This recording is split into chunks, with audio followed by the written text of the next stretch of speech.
Hello, friends. Welcome Hi. to the Gray Sister live show. I almost said Red Sister. That's not Red Sister. We're on the second book.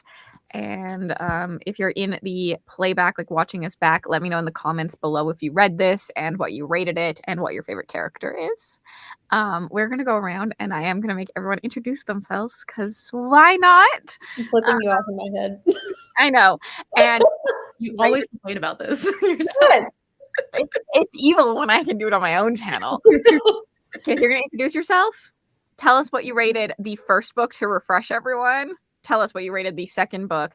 And then, again, if you have a favorite character in the second book, I do want to know who it is. So, Mel, start. Okay, fine. I'm Mel from Mel Lenore Reads. If you've never seen me and you watch Cassidy's channel, I don't know what you're doing with your life, but hi. I read fantasy, a little bit of horror, pretty much all the things. And I'm hosting Battleathon this month. Shameless self-plug. If you have not joined yet, there you go. There's the shirt. Okay, cool. Correct, So team. I rated Red Sister 5 stars on reread, and I think a 4-star when I first read it. And then Gray Sister, I rated a high 4-star, like 4.5-star the first time I read it, and a 5-star the second time. But fun fact, I didn't like it as much this time as I remember liking it last time, even though I rated it higher. So I know that seems weird. My favorite character, I think, is Kettle or Quixote in this one, I think. Obviously, Quixote is amazing, but you know. I'm Maria from the channel Maria Might Read That. I used to say that I only read like fantasy, and now I read a little bit of other romance, so I'm finally expanding a little bit, but still primarily just fantasy. And I think I gave this one 3 stars, Red Sister, the first time I read it. The only time I've read it. And Gray Sister for me is another 3 stars. I did think that like there were things that were better in it, but I also think it had the same issues as book 1 for me. So they're kind of similar in that way. And my favorite character is probably Glass. I think I find her the most interesting, but I do really like Kettle. I do love Glass. Are we going Bex circle go. or are we going? Yeah, Bex go. Okay. I'm Rebecca. My channel is Bewitched Bex. I sometimes post there. Sometimes. Rarely. Fairly constant. We're getting there. I gave Red Sister 3 stars the first time I read it, 3 stars the second time I read it, and I gave this a 3 stars as well. I cannot remember a single thing about this book. We're just going to talk about it, and it's just going to make you love it, and then you're going to up your rating. That's just what's going to happen. No. There were some things that I liked more, but I think in general, I think I actually like this less. And I don't, maybe Cashel. I think she had my favorite moments, but I still wouldn't necessarily call her, I suppose she's my favorite character. My name's Kaylee. I have a channel called Kaylee's Books. I read pretty much everything. And I read Red Sister twice, gave it 5 stars both times, and I read Gray Sister. This is my first time reading Gray Sister and gave it 5 stars also, so I loved all of it. But if I had to rank them, Red Sister I like more than Gray Sister, but like not by a significant amount. It's just like if I had to, I think Red Sister I like a bit more, just because there is a little bit more of that school setting, and I'm just such a sucker for the school. Is such an unpopular opinion, and I feel like the community of Book the Answer. I know. It is a series that I feel like most people say second book is the best, first book is the second, and third book is the worst. And like they're very unanimous. So that's I know. I was expecting to. I mean, I did love Gray Sister, but I was expecting to be like blown out of the water because of like my intense love for Red Sister. Like, how could I possibly love Gray Sister like such a significant amount more than Red Sister? But yeah, no, I love both of them, but Red Sister is just still my favorite of the two. And for Gray Sister, I feel so basic, but like Nona's still like my favorite character. Yeah, Nona's a given, I feel like. Hi, I'm Cassidy. You're on my channel, so I hope you know who I am. But I read fantasy and horror and fantasy romance and a lot of indie books. I have read the entire Book of the Ancestor series. So this is a reread for me. Originally, I gave Red Sister 4 stars, and on reread, I gave it 5 stars. Originally, I gave Grey Sister 5-star, and I did give it 5 stars again, but it was like a cusper. Like, I liked it less on reread, but I actually think that has to do with, because I've also read the Book of the Ice series, that like I forgot what answers I got in there versus in here. And I think having those answers, I wanted them in here, but I'm like, I get them later on, not in this. So yeah, my favorite character is Kiat. I love Kiat so much. And I feel like we don't see her a lot, but in this book I do like Ara quite a bit. Okay, I'm just gonna go over some people in the comments. Feel free to tell us your answers to these. 4.5 stars. Kiat and Kettle. Kettle is incredible. I'm glad you loved it, Yvette. Kettle is your favorite. Darla. Darla did have some great moments. Kiat was fun. Hoping he comes back. Grey Sister 4 stars. Kiat and Kettle. I gave it 5 stars. It started off slow, but the middle to the end made it a 5-star. I ended up reading Holy Sister right after because the ending and Glass and Nona are tied for my favorite characters. I agree that like I thought this was going to be a 4-star as I was reading it, and then like the last half I think really amps up, and that's what made me like still want to give it a 5-star. Loved Grey Sister, 5 stars. My favorite is Nona and Kiat. I'm glad everybody loves Kiat because I was so scared because like I love him, but I'm like, I know he's a character that's like over the top almost, so like you could love him or not like him. What was the point though? Oh. I think he's there to give you information about what he is and the missing. Yeah, I think remember him being. I mean, I think Cassidy knew that I didn't care because she kept talking about a character that gets introduced at the start of this book that she loves, and I was like, "What character are you talking?" Fair. And then I figured it out. I didn't even consider Kiat a character. That's how insignificant they were to me. Wow. He's the best. I don't understand. I think I did remember him being a little bit more prominent in my mind than he actually was in the book. And I think that's part of what made me feel almost more like I liked it better the first time than the second time, because I think it was how I built it up in my head versus when I actually read it, I was like, okay, this is still a 5-star. Like, I still love it. I think it's amazing and well written. But at the same time, it's missing what I felt like I got the first time. And I think that was made up in my own brain over time. So we have a lot more answers about what Kiat is in the Book of the Ice series because it's like set where like the black ice is and stuff. And so I felt like I got more of those answers in this, and then I was reading this and I was like, I'm pretty sure those all happen in the next series. Whoops. So I thought he was fine, but I thought he was a worse version than what Rob J. Hayes has done in another series. Fair. Yes. So, because I read them like both of those characters. Yeah. So that's a trope that's like oh well. Yeah. But I think it's for me, my preference is I think that's what held me back from like really jiving with it. 100% agree. I think Securus or whatever. That character had a little more of a purpose, I think. Yeah. Does. I missed Ara in this book. Yeah, she does not have a big part in this. Yeah. Obviously because they're in different years. Yeah, at least for like a series that's so focused on friendship, I felt like that wasn't there at all, basically. Interesting. And I did actually kind of miss it. I do disagree. Like, I guess her friendship with Ara isn't as seen in this one, but her friendships with other people are as seen. Yeah, because like there was one spot where she literally was going to get everything that she wanted, and she was like, "No, I'm going to go back for my friends instead." I don't even remember where that is. At the end. Yeah, it's somewhere at the end. His brutal opinions were fun. Yeah, I just think he's like a fun, like comedic relief in the story for me. Also, do like Regal. Yeah, I forgot about him, but I like him a lot. Although, when we get to spoilers, I want to circle back because I'm confused about a Regal thing. Okay. This is why I'm enjoying parallel reading Ancestor and Ice. I do think that they'd be very fun tandem reads, like book one, book one, book one, book one. Saying honesty would not be quite right though. I missed Zara too. I would say Ara and Nona do have a different relationship than with the others. Yeah. I wanted more Regal, but he seems cool. Yes.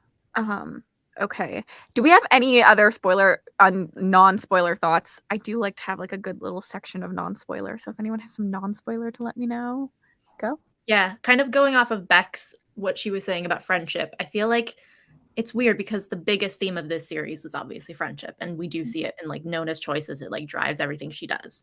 But I also feel like we're just told those relationships exist.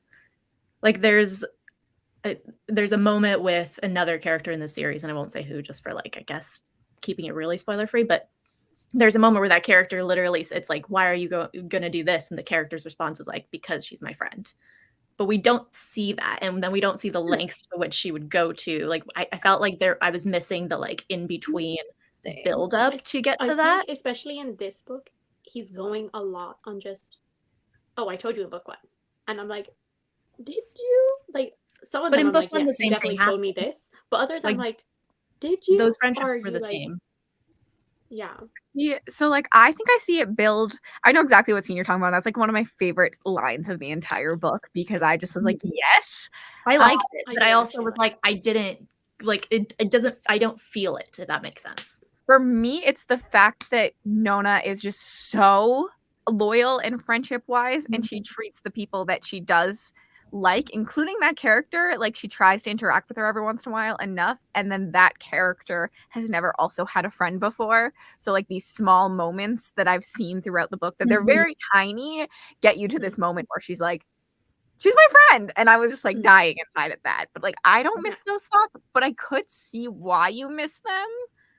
I definitely think he's more. If it's the scene that I'm thinking of, I didn't actually have a problem with that one. I actually like that one, especially since we always see it being Nona. I liked that it nice was someone else. Yes, I liked it for that reason. But it's kind of like the other characters like that are kind of like more minor. We're just like, and even as I said with Ara and Nona, which I know they have like a different sort of, but it's just like, oh, he's expecting us from book one to just know that it's there without ever giving us just like a small scene here and there, just being like, look at the two of them, you know? But their friends kind of were set up in book one for me, so I would automatically know that they're friends in book two when we talk about a character that they were friends with already. I don't need you to reset up a friendship in book two. No, but I'm not saying set it up, but I'm saying it's just like there's just like so little of it. Like we're getting like very little, despite the fact the whole thing is friendship. And I think the whole book is friendship. Like I see it all throughout every single page. I think for me, it's like more of the small moments. And if you are looking for like those more dramatic scenes of like the friendship and what friendship means and that kind of thing, I think that maybe that's the difference, is because I see it more in minute actions, little bitty words, ways they interact more so than all of these big moments that show friendship, if that makes sense. I think it's less the small moments for me and more the like understanding of the moments. Maybe because I want to like, I think we had this in a different discussion where we talk about kind of like bringing your own perspective into it versus like what's on page. And I want more thoughts from like the characters, like more internal thoughts and feelings, I guess, rather than like just the moments of interaction. I think for me, I liked Cashel so much in this book. Yeah. Because we get her thoughts. And how we like see her like digesting things that are happening with Nona. And like it gives like a deeper understanding of it, whereas we don't get that. Even like Nona, it would have been good as like, multi POV. Yeah, I guess it was a little bit in this. I see where it could be a little bit heavy-handed and not like fleshed out enough for like some people, but for me, I kind of like how like it's subtle, and then like a declaration of you are my friend, because in a way, to me, I was like kind of reading it more so as a family versus friendship type of thing, where like you're just like given family, you can't choose it, like talking about blood. And we see that come up a little bit in this book too, and Nona's lack of that type of family. So like the power behind choice in friendship, and the power behind being able to declare like, you are my friend and I will like actively treat you as a friend, and like kind of manifest these people in my life through like this declaration of friendship, and this like the power behind choice in those declaring those words. I don't know, like I like that. I like that Nona is able to like build this group around her through these declarations and choice. But again, that leads to, you know, it not feeling, I mean, in my opinion, it feels like natural and good, but I could see your perspective totally with how those choices would lead to it not feeling as natural or progressive for certain tastes, for sure. It's really interesting to me because this book, I think Red Sister, for me, showcases how loyal Nona is. And I think Gray Sister, for me, showcases how Nona's loyalty makes other people loyal to her. And I think that like maybe the difference for me is I agree with that. Like I agree with those themes and like all of that being there. I think it's just told in a plot-driven perspective rather than a character-driven perspective. Like there's a lot of moments where decisions are made from characters because of a plot reason. And I think that's where I'm like, it's like, I see that this is what the characters are supposed to be feeling, but I want to feel it more. I think that's like, there's like some conveniences too that like also I think is what kept the rating down for me a little bit, where it's just like, oh, the friendship also includes this really nice magical convenient tool that like can help her save her in this situation. How nice is that? I think that's where I was like, I wanted it driven more the other way. 100%. But it definitely exists. Like all of what you're saying, I agree. I like I think it all exists.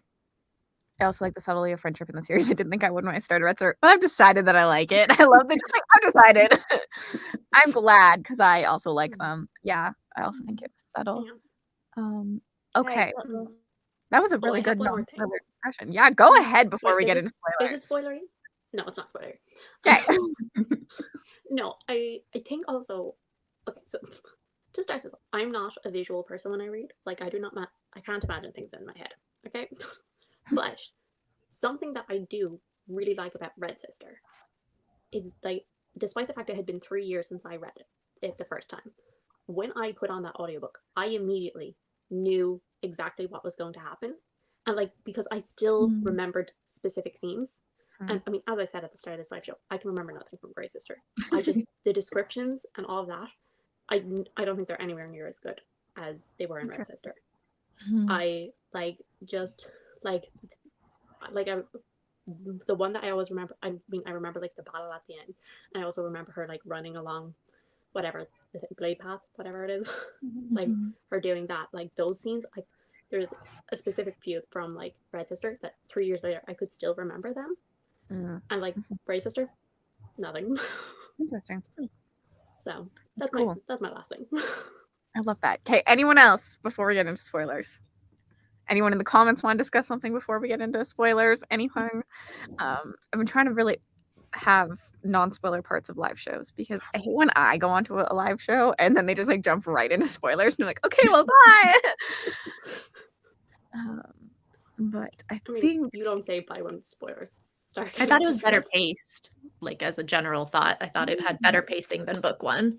But I also think that the other thing for me is like the plot things that it focuses on are not my favorite tropes. Like I don't really like school settings, and I don't really like the kind of plot we get outside of school settings in this either. So I think that's for me. Like I can never get over how you don't like school settings, because the reason I love school settings, I feel like makes sense for why you would like school settings, and it's just so interesting to me. I didn't think I disliked them this much. Like I think I was always neutral, and then with this, I was like, wow, I really don't like school settings. I need you to read Below the Many and then let me know. Okay, we are going to jump right into spoilers. So if you haven't read the book, how is your time to hop on out? Okay. Spoilers. I feel like I don't really have that many thoughts about this book, which is really kind of sad. I just like love it, and then that's just like it. But I was trying to do the spoiler vlog, and I was like, what do I say? But in Red Sister, I was like, I don't know what I'm gonna say. And then I had 40 minutes worth of just me talking about one book, and I agree with that. It's just not as many like cohesive thoughts. I do have one thing I want to ask.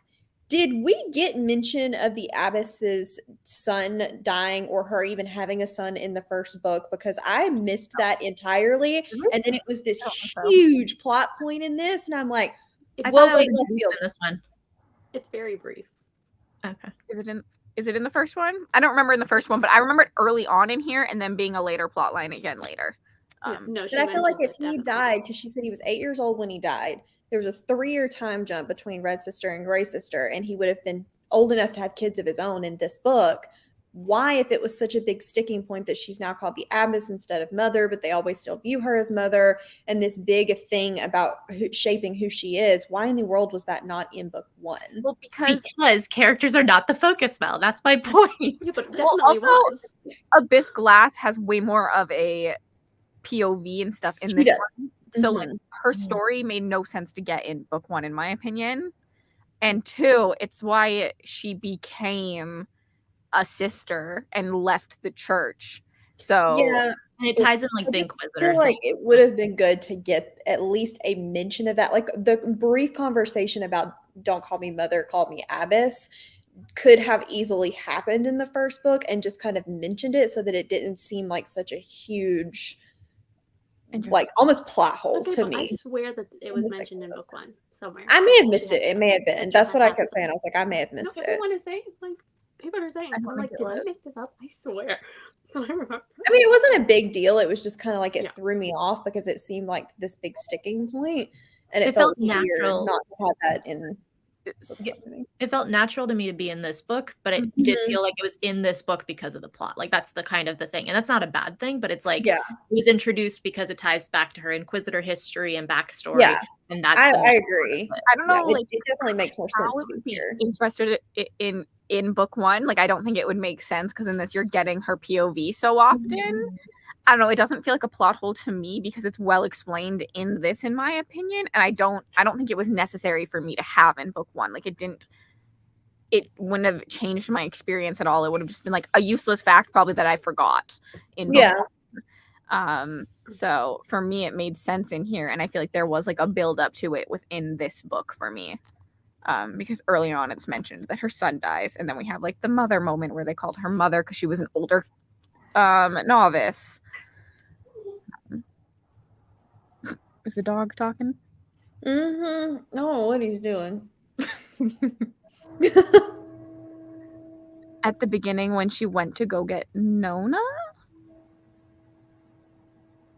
Maybe it was. Maybe I just missed it. Oh, It felt natural to me because always felt like someone with a lot of secrets you weren't learning about right away. I agree. It just seemed like everyone, to me, it almost seemed like everyone knew about it. And I'm like, well, if everyone knew, I'm just surprised that it didn't come up before now, I guess was my thing. Not that it felt unnatural or should have been in book 1 or anything like that. It just felt to me like I should have already known. I don't think Nona knows, but like the sisters that work for her and stuff know.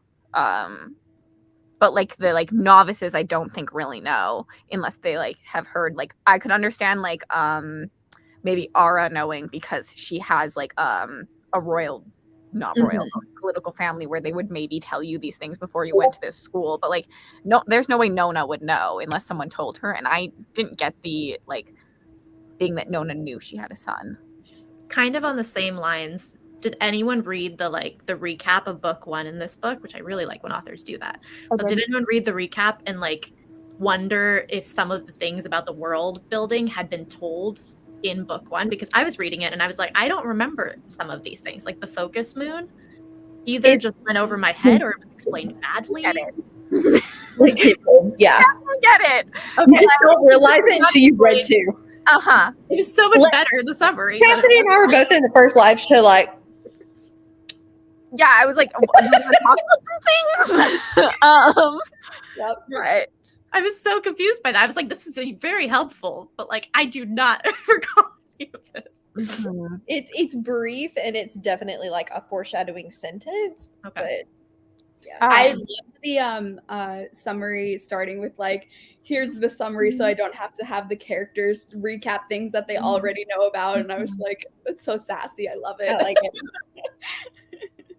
The thing that got me, both times I read Grey Sister at the summary, because I did it both times, and I forget every single time that the like royal families have cis at the end of them. Every single time I'm like, oh, that's why they have that. Yeah. Every single time I read that summary, it clicks in my head. And before I'm just like, wow, they have similar names. I missed that. Okay, Kiat, because he gets introduced like first page, essentially, of this. I was actually shocked with how little information we got of him being there. Like I remember him having way more of a like, oh my god, this demon is inside of me moment. And at the beginning I was like kind of confused. Like I was like, do I have did I just like make up information? Which I do think you get it as the book goes on. That's in the summary. No, he's just Did there. You didn't read the summary, right? I did. No, you but did? just like more like what he is and things How like he that. got there. Yeah. I just felt like they were like glazed over a little bit at the beginning, but I think you do get it as you go on. That was a little complaint I had at the beginning, that I was like, I would have liked this to be a little more explained. And I think that if I didn't already know everything, now the type of reader I am, that could really bother me. But obviously, since he's just like known as talking to someone 1 minute and then talking in italics the next. It doesn't really give you a lot of the shadow slithered up her skin, or she felt something and shivered, or anything. Like, you don't see him transfer, and so it's kind of just like, oh, well, there's a man inside her skin. Got it. Yeah. And I feel like it kind of goes along with the writing style with the time jumps too, where every so often we'll like get into a scene and I feel suddenly like distant from the characters again. Like I feel like wait, what's going on here? And I feel like I don't know them anymore. And then like that feeling just lasts for like 2 seconds and then I get into it. But that was the same sort of thing with like the demon at the beginning, where it was like, whoa, no, why is this normal? Like, what's going on? You know, and like it was like a similar experience as like a time jump that just happened, where I'm like, oh, okay, I got to relearn Nona now because she's experienced a lot that I was not a part of. That's what it felt like to me. And so it's definitely like, usually I hate time jumps in books because I feel like I don't know the characters anymore after time jumps. This is like probably the only series that has time jumps where I don't hate them. I won't say like I love them either, but obviously they have not affected my enjoyment of the book since I've been giving them 5 stars and everything. So because I think Mark Lawrence does a good job of getting us there, where we feel, in my opinion, where I feel like I know the characters well enough now. And same with the demon, like we got there in the end where I was like, okay, I know what's happening. I understand why Nona is reacting this way. But there's just like that brief drop in where you're like, where am I? What's going on? Who are these people? And why are they so like blasé about this, you know? Yeah. You're not alone, Maria. Yes. Didn't recall something from the summary. But I was blown away in book 1 with the focus moon. Such a neat concept. Yeah, this story has... I assumed it was just like not very well explained. So I liked that he kind of laid it out in a very like, this is this, this is this.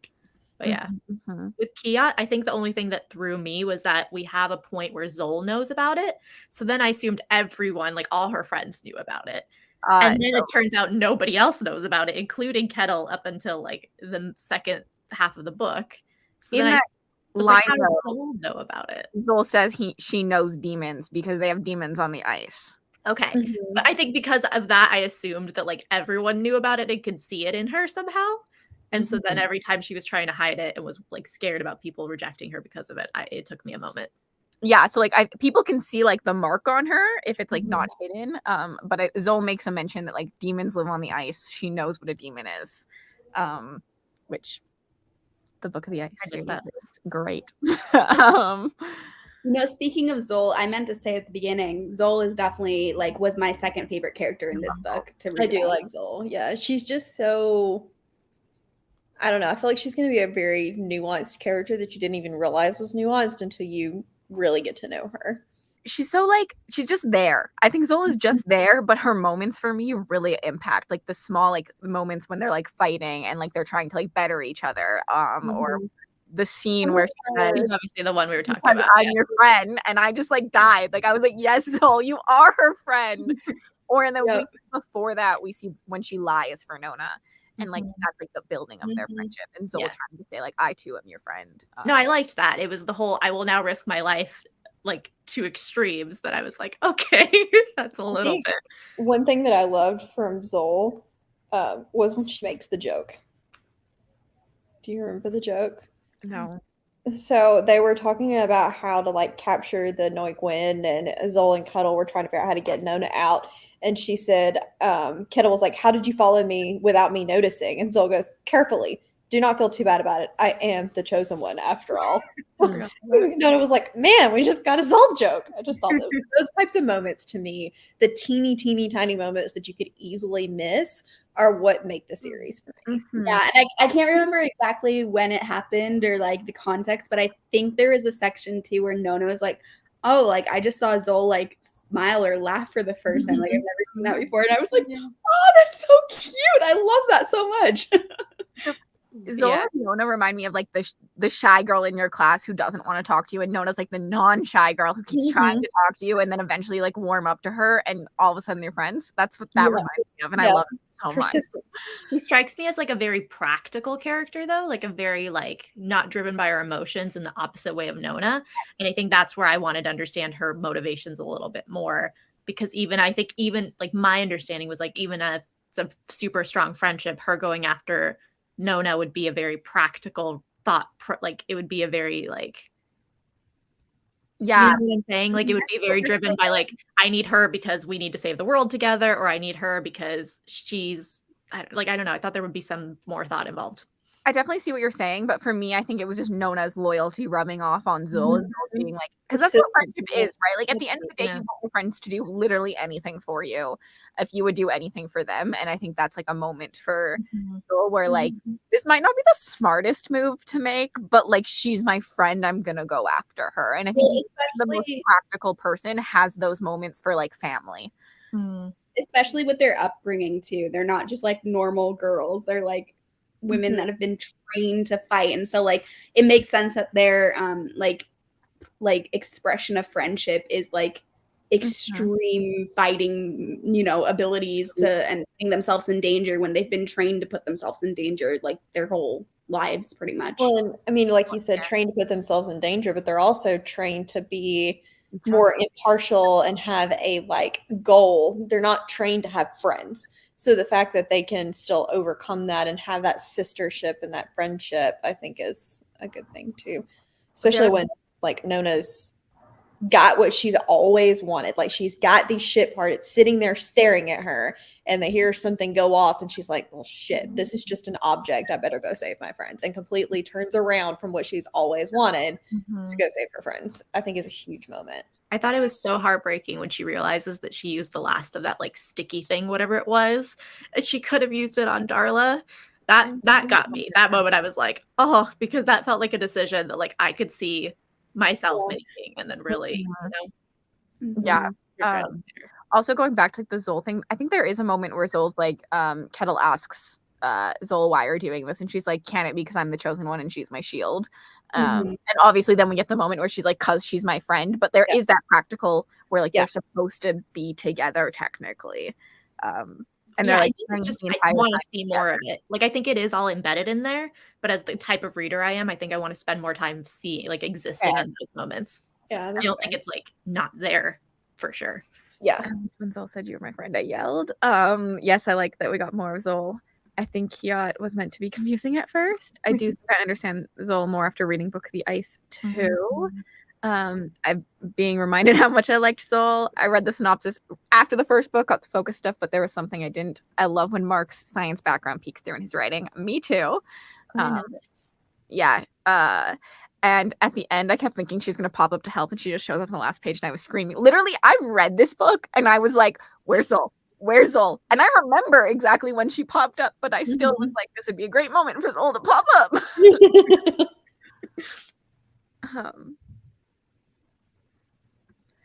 Jolie. Oh my gosh, no kidding.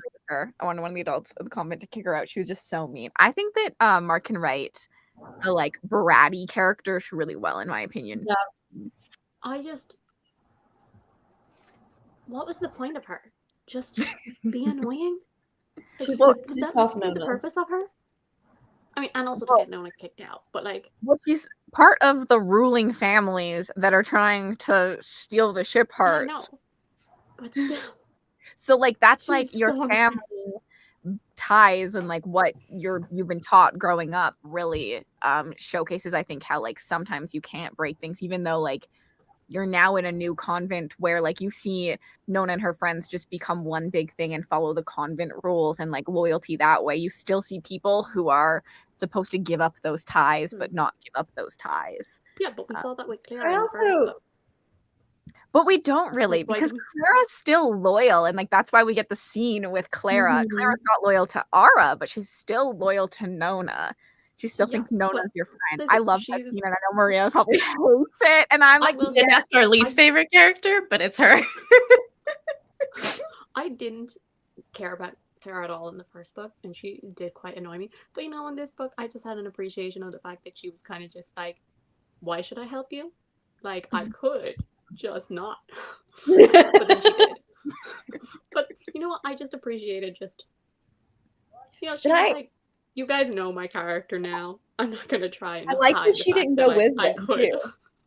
yeah, like For that she's same very much reason. there to help her friend because Yeah. Nona is a friend that gave her unconditional love. But like she's Exactly. still Clara. She's still a Yeah, Mhm. she's not there to help anyone else except herself. And you know what? I kind of appreciated it. I think Clara's such a well-written character, and I think Yeah. this scene makes you really like intrigued by a scene you know that happens later on, because you're like, how do we get from here when you see her saving her to like that scene later on? I don't get the purpose of those flash forwards now, because I was like, okay, it's going to continue into the second book, and then that did not happen at all. And I'm like, why do you have it in book one and then no sort of time jump except like the 2 years at the start of the book? No, we Like, had what? like beginning and end. There was a scene at beginning and end for both. They just weren't like in the middle. Yeah, I know that but doesn't as I bother said, me. I don't think you have to carry it on. Sometimes I think it's better just forgive a gimmick. don't know. Like a gimmick can just leave. Like sometimes in like the Runa Kings, I'm even like, please just leave that gimmick behind. Like I'm tired of it. On Jolie though, honestly, I think when you are in high school, which is kind of what this is, there is always a mean girl. One that is like just there to make everyone else's life miserable so that they can improve their self-importance. There's always one of those girls, I feel like. And so I kind of liked that Mark wrote in a character like that because it made Nona work when she's never had to before. And it was accurate to me. So Yeah, it doesn't make sense to have a group of females together and not have Without that that kind of happen, character. because we are sadly not the nicest to each other. Yeah. And please, we I are went to an all-girls society school. We sets had us up 4 against bullying each talks other. in 1 week. You had what? I said I went to an all-girls school, and I think my second year we had about 4 bullying talks within like a week period. Society sets us up to be against each other, and I think that that's also still showcased in Grey Sister, because literally Jolie thinks down on Nona, and you see that society set them up to be against each other. Yeah, I just saw her as like the mean girl bully character and thought she was I fine. just thought she was such a Annoy me or stereotype. anything. I mean, Yeah. I mean, there were some horrible people I went to school with, but none of them were like stereotypically like that. You know? There's definitely some. Well, I'm not saying that there's not people, but it just felt so surface level to me. So I think interesting for me is that we have the mean girl turn good, and we have like the breaking of the stereotype in book 1 with Ara. And so I'm not mad that then we have just like a character who stays, because I think that that's the same thing. Like sometimes you have people who just stay mean their entire life, stay exactly how they are, and then sometimes you do have people who change or you see in a different light. I liked she's that- an archetype. I liked that in the like trial when Glass is appealing to her, when everyone's running afterwards and chaos has erupted, and Glass is like appealing to her to do the right thing, that she still does the wrong thing. It felt very like in line with her character and very in line with Glass to like hope for the best. Yep. I was pissed about Darla. Mark did dirty. They start stabbing. I thought she died off screen, and then she's in the next chapter, and I was cheering, and then it womp womp, she dead. Yeah. Well, I, not gonna lie, Darla had no impact on me whatsoever. I got to the thing where I was like, she was a friend. I literally feel like you actually gave this 2 stars. Yeah. All your thoughts. I did not think it's a 3-star book. Oh, I like Soul. I liked Kettle. That is not a 3-star book, Mike. So Kettle's another character for me that I loved originally. And on reread, I thought she read flatter than I remembered her. I still really do love her. I still gave her 5 stars, but I definitely thought she had a little bit more depth to her than what we got in this book. Again, though, I've read the 3rd book, so maybe that happens in the 3rd book, but I don't remember. I feel a little bit like Kettle and Apple have very like they're very similar skills, and they can kind of both do the same thing, even though they're supposed to have different strengths. And I wish there was a little bit more difference, but I like that, like, they're so cute that it doesn't matter. You know? Also, for me, what I like about that is I think that you see them, how they've rubbed off on each other. Like, yes, Kettle's not supposed to be as good at poisons, but because she spends so much time with Apple, who's incredible with poisons, it rubs off. Just like I think in real life, like things that Nick loves or is really good at do rub off on me. Because like I spend so much time with him, he's talking about these things all the time, and so I do like that. But I do agree that I wish that they had a little bit more personalities that were separate from each other at times. I also will say, I don't know if it's the time that he wrote this or because I feel like queerness is definitely in some books a statement. I hate to say that, but in some books it is. And I like in this how that is just so like that's what it is. Like there's not a lot of in your faceness about it, but it's so very obvious all at the same time that I appreciate the way they did that. I also like, kind of on a similar note, that like anger is used as a positive for women in this book, especially for Nona, and that it's not like a bad thing, and that it's not shown to be like something that causes it, you know, someone to then kind of make mistakes. I thought it was really like a powerful tool for her. I do like in this too that I think that we see Nona, who I feel like as an outsider looking in, you think that Nona like never struggles with anything. She seems very just like confident and go with it. And I like to see how hard she is on herself about things, like especially with the death of her friend in this, with like Hessa. You see her really hard on herself for not being there for Hessa, not getting there in time. And I think that you see like Abyss Glass say like, we failed you because you've never failed before, but like Nona's failed herself. Like, so I thought that was really interesting. She is a bit chosen one though. Like I don't get why she's not the chosen one, considering she acts like the chosen one. Like she can do things. Kind of a chosen one. Yeah, I'm hoping that's like meant to be that way, because otherwise she gets away with a lot. Well, I don't think it's a spoiler because it's in the summary that like the whole thing is not real. Like there is no chosen one. There is no chosen one. The fact that like other people believe in the chosen one. Right. But she can do things that other novices, like maybe partly it was like the No Gwyn, or however you pronounce that to me. It's like they're supposed to be these really, really deadly assassins, just like the nuns that are, and I get that they're also assassins, like both groups are, but they were so easily defeated. I mean, not easily, but like they multiple times they were by novices. You know what I mean? Like I wanted a little bit more. Yeah, I get that. For me, it's just that Nona just like puts her mind to something and she does it. So it doesn't bother me. But I think that if I wasn't so in love with Nona, that would bother me. So I get it. But I just love her so much that I'm like, yes, defeat them in 5 seconds. You can do it. I was like, I think the thing he does really well is I'm always rooting for her. Like I always want her to achieve things and to win and everything. Even if part of my brain is like, is it supposed to be that easy? Rip Darla, I loved seeing her friendship with Nona evolve from bully to her giving her life for the friend group. Yeah. Okay. Anything else to talk about? Yes. Regal. Oh, yes. I just have a theory. Is it going to be a love triangle? Because we have the like Ara book 1 romantic insinuations, and then Regal, however you say it, book 2, like, oh, maybe he's looking at me, I'm looking at him. Like, I want to know what's going to happen with all of that. I loved the demons like talking to her about like whenever she was looking at him and stuff, and the demons like just go like mate with him or whatever. I think the demon said something like that, and Nona's like, what the hell? Shut up, you know?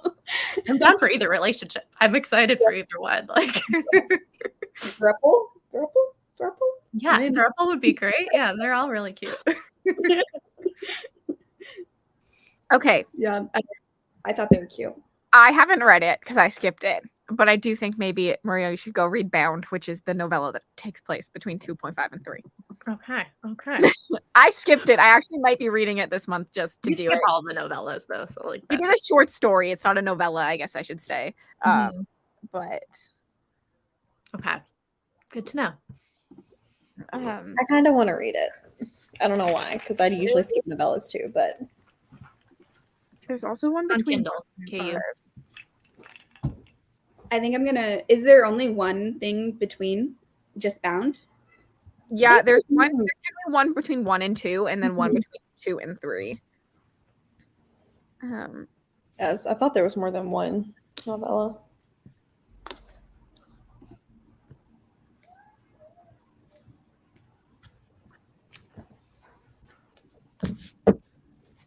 I have read Bound. It's 44 pages. Why choose? I confused Kettle and Tallow several times. Tallow, yeah, she's bigger, I think, in the first one, but I definitely can see. I feel like Tallow doesn't have. She's not as big of a character.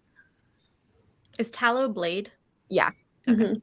Oh yeah. Finally here. Hi, Nikki. Hi, Nikki. Yeah, I did love Regal too. So Also, I Pretty liked excited that. for book 3. Finally finish it. Who's the Wheel? Is it Wheel that is the path teacher? no, Yes. no. Pan No. is the path. Pan. The Wheel is the like religion teacher. Okay, so it's Pan that Kiat was like, I wanted to like dare cross her. I liked that. Like, I was like, oh, she's more than she seems. What do we think happened to Kia? Is he gone? Will he be back? Absorbed into Zol demon body, or not Zol? Sorry, Yish. Yisht. Will he be back? Is he gone for good? I'm not looking at Cassidy because she has no poker face. I think he'll be back because it hints that he knows more things and like he has a longer history. Every time Nona's like, oh, but you don't remember anything from like the day before, he like is just silent. So I think he knows more. Yeah, that was something that just like annoyed me about the book in general, because I was like I guess the purpose of it was just to like learn stuff, but like we didn't really learn that much because we just learned that he was keeping stuff and then he was I gone. like I'm a fan of the secrets. Yeah, I feel like I learned like about I think it's an introduction more to like the missing and stuff, because it's mentioned a lot in book 1, but yeah, we still didn't talk about the missing in the live show for book 1. And so then you have this character. And I think that introduces you to some of that stuff. That's one of the things that, like the focus moon, kind of went over my head a little bit. Like I knew there had been people before these 4 tribes came to settle, but I didn't I don't remember it being about the missing and that like there being more specifics to it. I don't know that I have thoughts on it. It's just like interesting. Yeah, I feel like a lot of the more intricate like details of why things happen certain ways, I go a little bit over my head just because I have those like feelings of confusion with the time jumps and with certain things that I'm like, oh, this will get explained later. But sometimes like I think I am supposed to understand more of what's going on than I am in the moment, and I move past it because of like the style of writing, you know. And so I definitely think like this is a book where I could reread it and like get more from it each time, because on a pass through it's like it was really fun, but I feel like I'm missing a lot of those like more intricate lore details that he gave to us, but it just didn't stick in my head, you know. Yeah, I definitely felt that rereading book 1 after having read 2. Nona is like the focus truly of this, and I think the world building just becomes very distant because you're just like so focused on Nona and the plot that the like small world building moments. And again, I think that Mark Lawrence is a very like in your face yet subtle writer all at once. Like some things are very much in your face, and then some things are very, very like subtle. So Hey, I think that's just consistent for his writing, because the book of Wittenburn felt like that too. 100%. And I kind of like it because it gives. Oh, sorry, Cass. I just said Prince of Thorns is like that too. And I was just saying I kind of like it because it gives the books a really high rereadability factor for me. And I'm someone that loves to reread, so it's not even like, oh, I have to wait like a year or two for it to get deleted from my brain. It's like I feel like honestly I could read this book again in a month and like have an enjoyable experience because I'd be picking up on even more stuff, you know.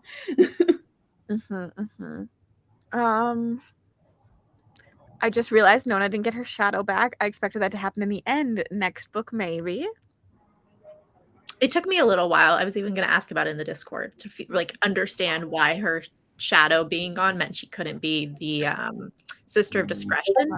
And, which I also liked. I think my favorite part of this plot was I really liked the tree, her having to get the box down from the tree, that like challenge, and then the trial with glass, which are like my favorite parts of book 1 too. I liked the trial and like the challenges. I loved again seeing how Nona used her friendships in the tree to get what she wanted, because no other novice could have done it that way, and they would have even thought to do it that way because who would help them? So I thought I'm curious too if we'll see her fail more in like book 3, because Glass makes a point about that. Yeah, because that's what I like. I liked and disliked that scene, because on the one hand I was like, of course she's gonna do it. But then on the other hand, I enjoyed, that was one of the things that I really liked Zoe. She's definitely one of, I kind of forgot about her when you asked for favorite characters earlier. But I did actually really enjoy her, because I think that was like one of the small moments, because she was like, well done, I knew you'd do it. And Nona was kind of like, how? And she's like, you weren't gonna move against your friends. Like, and I think that was like one of those really small moments that like she paying attention. And I enjoyed that. I also she's kind of a bit of a blunt character, but in like a good way. Also, that's another moment where I think you see Nona and Zol's friendship, because she didn't move against Zol. She counted Zol as someone that was her friend. I love Nona getting yeeted. I think that's the moment where Nona does kind of fail, right? Like, because she obviously was too much into her emotions, that she just went forward and didn't think about the things that could have happened and stuff. And she feels like she failed Hessa, and then she probably feels like she failed Ara in the flash forwards. But like Glass thinks she hasn't been taught failure, so I wonder if that'll just be more of a theme. But I think she's failed, but also book 3 I remember the least, to be honest. It's also my least favorite, so I think that's why. And I think pretty much everyone I know who has read book 3 says that they wished it was longer. I've heard that too. And I think book Red Sister and Grey Sister are both like a perfect length for me, even though like I love a chunky book. But Holy Sister was definitely too short. It is the shortest of the book by like 100 pages, I think. I was hoping when Zol had the demons enter her, he was one of them, but that doesn't really track because it was a different ship heart. Wait, did Zol have demons also enter her? Or is it Yeast? It's not actually said if Zol has demons, but she picks up this ship heart, and so I think this is just like an assuming that she has the demons now, because that's like when the subtlety of Mark Lawrence bothers me, because I totally missed that, and I just assumed her saying I'm the chosen one meant that she had some way to like survive carrying it for a little bit longer and not be the idea. You don't know. You don't know. Okay. So I wasn't sure if that was like a given. Like, it's not a given that she doesn't have them. It's not a given that she does. Okay. Because of who she is, but Sit. It's definitely not stated. So, okay. Book 3. Here you go. I agree that a reread would help with pulling in even more details. It talks about the shadows going into her, apparently. So. Oh, okay. I totally missed that. Piot clearly had a bad reaction to the path. He did. Remember moments of Holy Sister. Hi, Carly. I don't think I have anything else really to talk about. Can we talk about Sherazal, the Emperor's sister? Yes, let's do it. And like the trial, I guess we could talk about. The political aspect of this book, I guess. Yeah. Definitely get that third glasses POV for sure. I really thought you'd like the politics in the ending. I think that's what I was the most intrigued by, because I get all the arguments that yes, Jolie is like the classic bully, but she does feel a little stereotypical and like Mel said, archetype to me. Mhm. So I think that Sherazal is probably the most nuanced to me because like part of what she's saying makes sense. It's like everyone's concerned with all these other things, and even Glass is concerned with like we're all ancestors' children, but like there's this big threat that someone should be trying to figure out, and she's the only one trying to figure it out. But I also I get Glass's point that like her ambition is in the way because it could be accomplished so many other ways without her having to be like the one who then ends up on top because of it. And so I like that nuance of like she has good ideas, but she's doing them for the wrong reasons. I thought she was fascinating. Yeah. Power just corrupts overall. Yep. I like it. But like her end goal is good to some degree, rather than other than killing off like certain areas, like figuring out a way to keep their people alive and stop things from closing in more. Mm-hmm. I'm curious to see how all of that plays out because, like you said, I think that now we've kind of moved away from the school a little bit, and the politics and that should theoretically play a bigger part in book 3. Mm-hmm.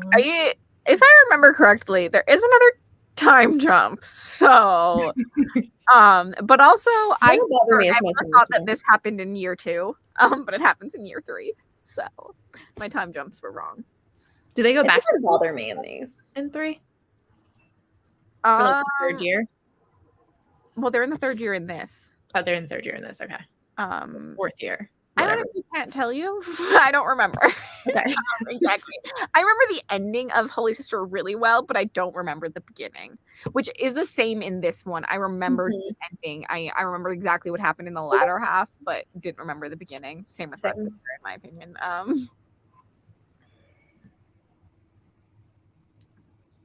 I don't think her end goal is good. I think she just means like the idea of like trying to save people still, but like the way she's going about it is still wrong. And like, yes, she wants to gain power, which is wrong, but like, but the moon is falling. Like that's a fact. She really cares about saving people, right? But it's like because the moon is falling, and it will keep falling. She's not going to be in power, so the ice will. Yeah, like I think she's doing it for the wrong reasons, but like. Something needs to be done, just not by her. I agree with you, Maria. Like, no one else is talking about the moon falling, how to stop it, and the moon is falling.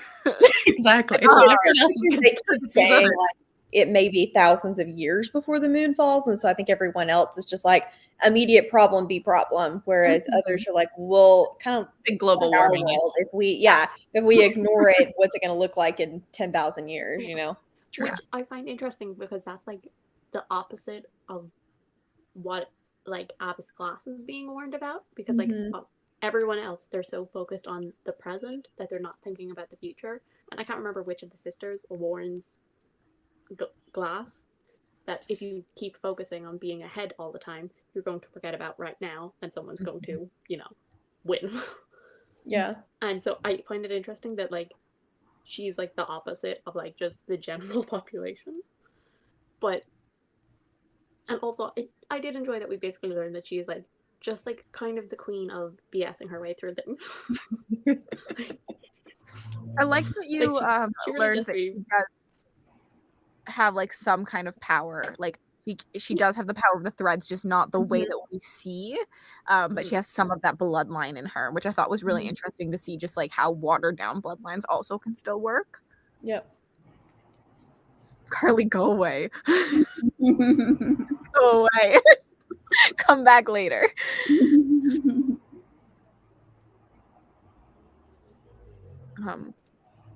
Demons can jump nearby. They're the ones that were drowned. People in this book, so I was on the edge the whole time for the trial, and this is my 3rd time through too. I liked the trial. I love a good trial. I love how she's like, well, if you'll just reach in here. We searched her. Do it anyway.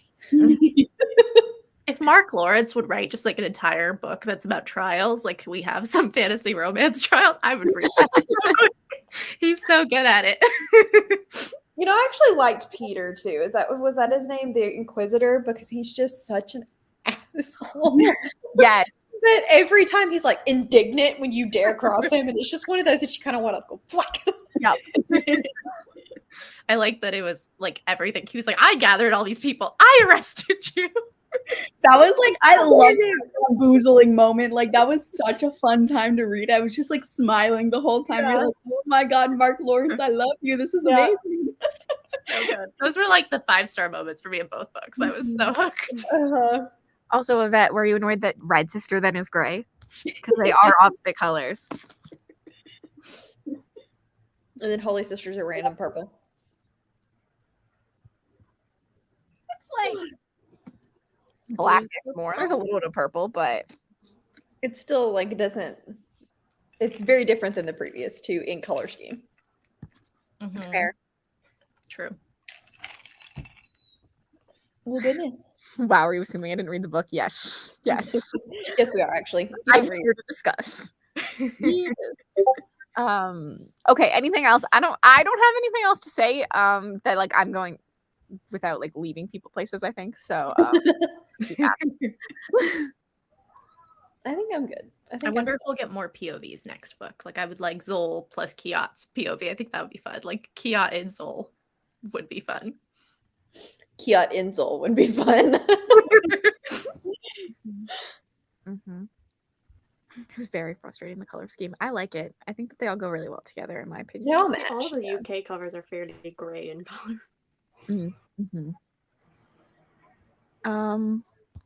Yeah. Anything else? Anybody? Euler? Nope. Ready for book 3, which is technically September and October, correct? Yes. So I think when is US Thanksgiving? The third week of November. Okay. I think I'm planning for the 12th. I will likely not be You're here. gone. You're gone. We're gonna do the 5th then. Bright and early in November. November 5th will be the live show. I'm actually going to like the set right now. All of you have to have it done by the 5th. I'm not working that day. Good to know. So it's fine for me. I might. Yeah, I'm not sure if I'm going to be back on the 12th. I would say you can do it on the 12th. I'm just not 100% sure I'll be back. I literally I'm just working picked on the the 12th 12th. so that people had like 2 weeks. So perfect. If the 5th can be the live show date, and then we're good. It's shorter. I think I'm good on the 5th. I will triple check that. But even if I'm not, like, I will just. Hold on. We're talking November 5th. Yeah, Correct? Yes. November 5th. October 5th, I'd be like, oh no. I was like, hold on. no. Because my thought with The shortest one. my thought with the 12th originally was that people technically only have like a month, but it's such a short book that like I think the 5th is fine. And I feel like for the people that are going to be reading this book 3, like, I feel like everyone's probably pretty hyped to finish up. Yeah. Yeah. So yeah, we'll do November 5th for the live show. Kiat and Zol is fan row. I mean, also, yes. That could be Yeah, the it's Zol fan row that Mark Lawrence can write. Trial with fan row. I'm here for it. I will forever whine for special editions. Me too. I would love them. I feel like they'll do Someone that. Broken Binding needs to do that. I feel like I they would would do well. Bet on that. Well, they like I have a Prince of Thorn 10-year anniversary from them, but I thought that they'd do the other two, but there hasn't been any announcement from that series. So Yeah, I feel like Mark they would Lawrence's do. publisher is harder to like get it and probably get contracts with. So Yeah, Yeah, but in the UK, it's Harper Voyager, isn't it? yeah, it's just Ace, which is Harper Voyager. Yeah. no, but like I don't know. He reminds me of Sebastian de Castell in the way that like even though they have big publishers, their books are not readily available in places. Like it's really weird. And I feel like that's his agent or his publisher or something, like something with his contract, maybe. Yeah, but Broken Binding is based in the UK and they're Harper Voyager, and Harper Voyager do special editions all the time. So. Yeah, hopefully I'm wrong. So I think it's just that like he has specific readers. Like I'm just assuming that they don't expect the books to sell the way that other series sell. So prints go out of edition. Like they don't make prints other than like the hardcover. which is weird because they're such big authors. Like it's weird to me, but Is he big? Yeah. Like Broken Binding, I mean, not Broken Isn't it Binding, really the book that wouldn't burn sold They're really, really well, 50,000 but on I Red could not Sister. find it in store anywhere. yeah. But he said it went through like 4 print runs, so I know it sold. But They're just like weirdly, maybe it's different in the UK, but in the US they're like weirdly distributed. so And then Girls they kind of both have things where their dates their publication dates are unclear. Like a lot of times they'll change on Goodreads, and it's just like the communication is more like. Well, Goodreads just anyone can change, really, and Goodreads is not publishers. Yeah, but like I don't know.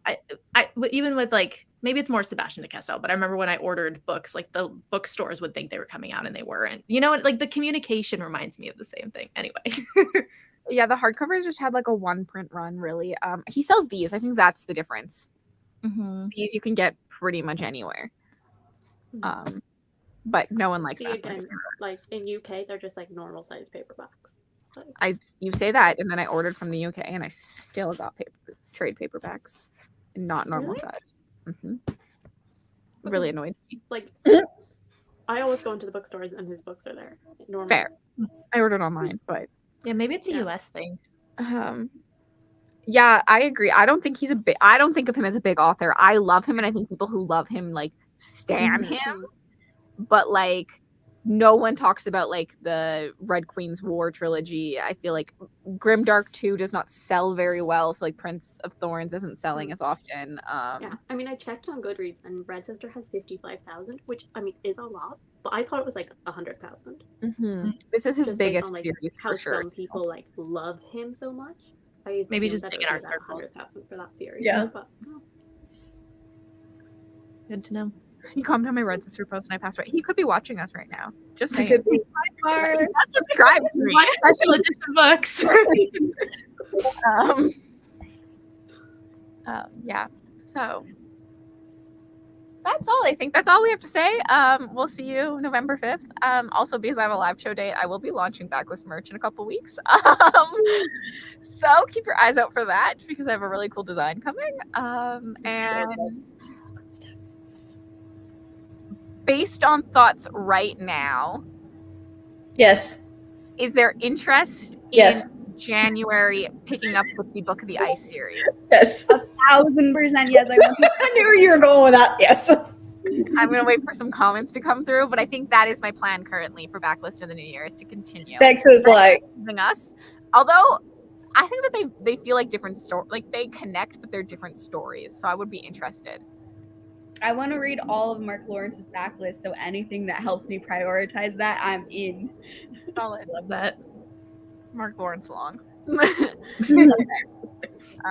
Bex will probably be leaving us. Who knows? Maria might end up staying. I don't know. I'll probably stick around. I love that. I want to read at least book 1 because I heard that they're so different. But yeah, I they do don't feel know very the whole different. trilogy. Yeah, we'll see. But also, I feel like I haven't seen the best reviews for Book 1 reads a little definitely younger, but if you get past book 1, book 2 is like one of the most incredible stories I've ever read. Which one was the one that Rachel was screaming about? Was it book Book 1? 2. Damn it! Then I have to read 2 books just to know. But I we're just out want of to the school setting. There is no school setting for you. That's good. Because we are on the ice. It's called the Book of the Ice. We do go to the ice. Yes. Cool. So that will probably be the plan, just so everyone knows. So you'll have November and December technically to read book 1 of the Ice. Actually, I might do January. Don't listen to me yet. It might be a February live show, but that'll probably be the plan for afterwards. They are quite short. Available on Scribd. Oh, Nice. that's nice. So, Not anyways, thanks for hanging Once again, out. choosing a book that is in an audiobook for me. Sorry. You are being silenced, Carly. Oh, the solitary. No. I just saw that. From someone who has not read any of the books, might I add. Listen, every vote counts. Is he big? Question mark.